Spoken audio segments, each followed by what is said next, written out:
மாசத்துக்கு லோன் மட்டும் 28,000 கட்டணும். ஆனா என்னோட சம்பளம் 25,000 தான்டா. இதுக்கு மாசம் 4,000 நான் வெளியில கடன் எடுத்துறேன்டா. இப்படி பார்த்தா 3,000 வருது. நான் ஆடு போடா, எனக்கு 1000 ரூபாய் வேணாமா?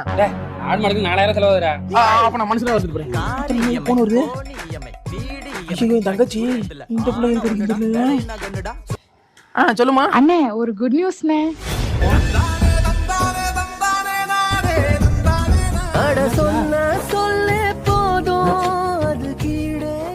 எங்க அம்மா இந்த மாசத்தோட 4 லோன் முடிக்கிறதா சொல்லுச்சு.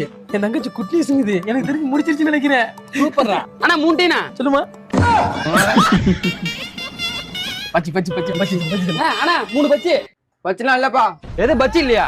பச்சி இல்லைன்னா என் வீட்டு வாழவே திருடி வந்து பச்சை போடுறா போண்டாவாயா? சொல்லுமா. அம்மா ஒரு 4 லோனை முடிக்கிறதா சொல்லியிருந்தாங்கல்லண்ணே. ஆமா, அந்த 4 லோனை முடிக்க எக்ஸ்ட்ரா ஒரு லோன் வாங்கியிருக்காங்கண்ணே. 4 பட்டு லோன் ஒண்ணு வாங்கி